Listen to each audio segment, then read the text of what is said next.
What's going on, you guys? I had a lot of requests to come back and do a Battle of Endor build from the point of view of the Empire. So I'm going to try and do that today. It's a little trickier because they really just had, interceptors and TIE fighters flying around. I can't put the Star Destroyers in an X-Wing build. So we're going to start off with, an interceptor. And of course, we're going to go with Suntir Fel. Now, there was a couple of ways I could do this, and it could be using a lot of interceptors, but then I run out of points for other things, and I didn't want to have just like a 2 or 3 ship list, so I will only do one interceptor. So, and of course, if it's just going to be just one, it'll be the man Suntir Fel. So, giving Suntir Fel upgrades, I looked at afterburners, which I think is nice, but I don't think he's going to need, and it is awfully expensive, and considering I'm running stealth device on him to increase his agility, I think that's going to be just fine. Hopefully he will be able to survive a little bit more here, maybe even taking evades once in a while. All depends, but he will also be running with crack shot to try and force some of that damage through. You do have a second modification slot on the interceptors, and I think if you're running more of a swarm of small ships, running a couple of extra things, afterburners could be really good, or maybe even shields on a couple of interceptors would be good. There's a lot of different things. Electronic baffle is not really something that I want to, even though it's really cheap, it's not something I'd want to put on an interceptor just because they have it's very easy for them to remove stress naturally. They have so many blue maneuvers. All of their 2s are blue, even hard turns are blue. So they're going to be clearing stress very, very easily. And just the fact that they don't want to take that damage anyway. They've only got 3 hull. They pretty much need to make sure that they stay undamaged for as long as possible. But in addition to TIE interceptors, we also had TIE fighters. So one of the things that Suntir Fel doesn't have, and that motivated me to put extra TIE fighters in here, was he doesn't have target lock. So one of the things I'm going to do is I'm going to put Howl Runner in. Howl Runner will definitely help that. Howl Runner is going to give... and Howl Runner has been boosted now because Howl Runner can also reroll her own attack dice, which makes her great. Now, because I'm trying to fit more than 3 ships in this list, I'm actually not running any upgrades on Howl Runner right now. But I'm going to add another TIE Fighter. Let's go ahead and I'm going to make this one Gideon Hask. Wrong one. Del Miko is also good. But we're going to run Gideon Hask. Gideon Hask's ability is when you perform an attack against a damaged defender, roll 1 additional attack die. Since he's the lower of these 3, he will be attacking last anyway, so very likely that he will be attacking a damaged defender. And so that's what kind of justifies me taking Hask over taking another interceptor, which in the case of our interceptors, even our cheapest one costs more than Hask.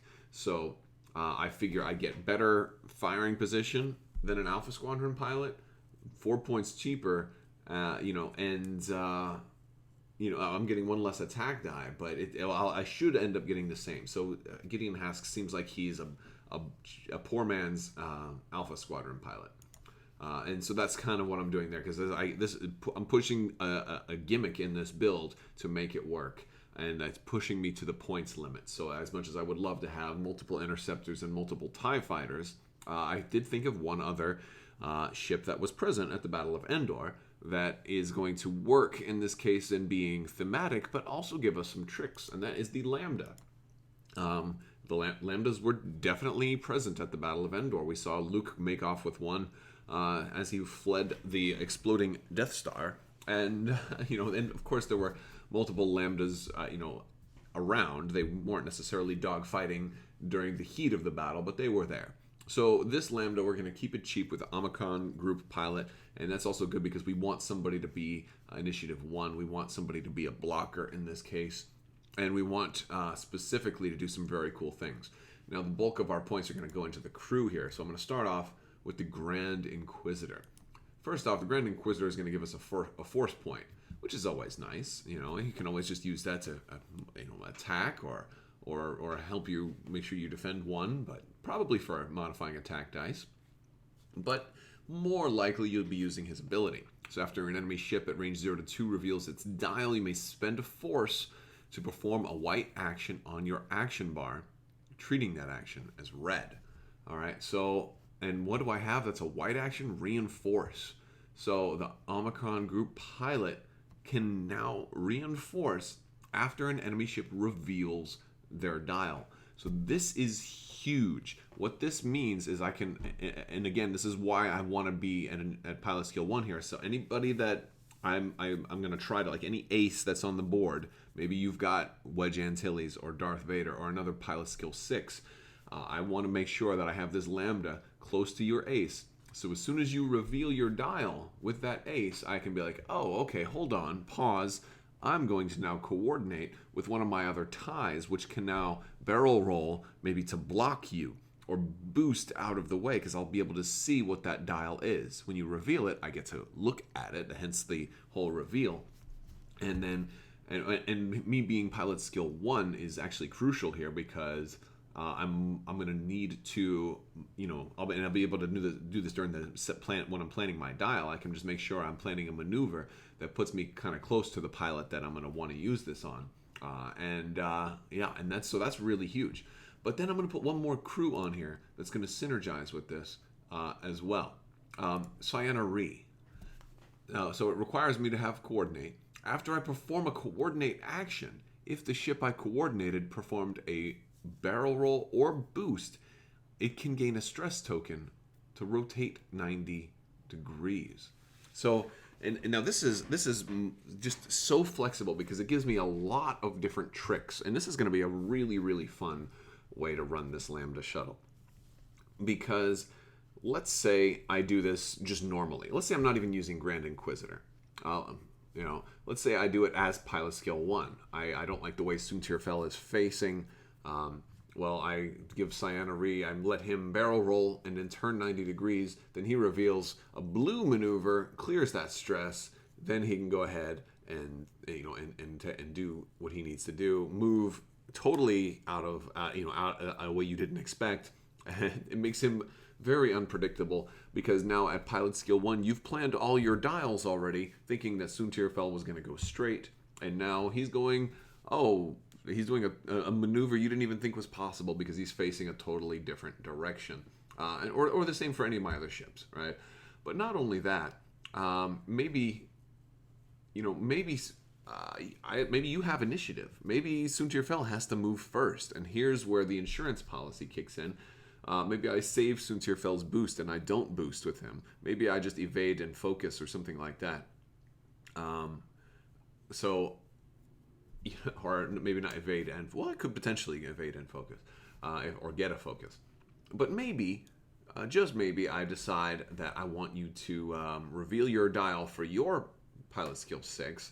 Then, you're going that way. All right, well, then in that case, let's go ahead and have Soontir Fel go ahead and do a coordinate. We'll do a coordinate on Soontir Fel at this point. Barrel roll him out of the way, and then turn him 90 degrees so he's pointed right where you're going to be moving. It's just so much flexibility in the shenanigans here. This is a really, really fun shuttle that's going to let these three be pointed. Let at least one of these three be pointed in the way that they really need to be pointed.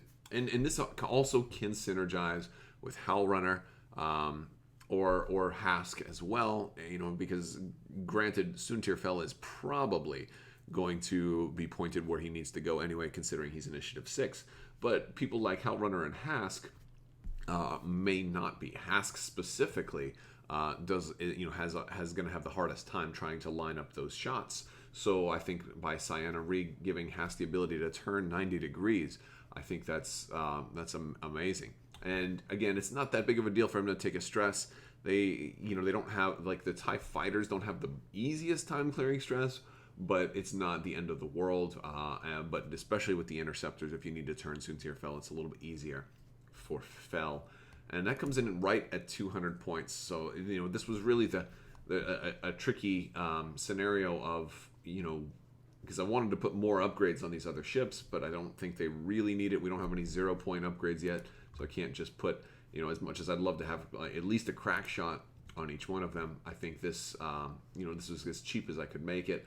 The only other thing I could do if I wanted to squeeze more points out of here is I could drop Hask for another TIE fighter, but I think his extra die is just going to be really important, so I don't really want to drop that. I really like both of these pilot abilities, and the only other one, maybe if we were going down a little bit, is maybe Valen Rudor, which would give 2 extra points where you could probably fit a few things in. But I think I'm comfortable with this. It's not making use of all the upgrades, but I do like the build. So I will put a link to this in the description below. I also want to remind you guys there is a giveaway going right now for an Armada core set. Check out my last video. I'll put in a description in there. It's about building a community for a dying game or a game that just isn't being played.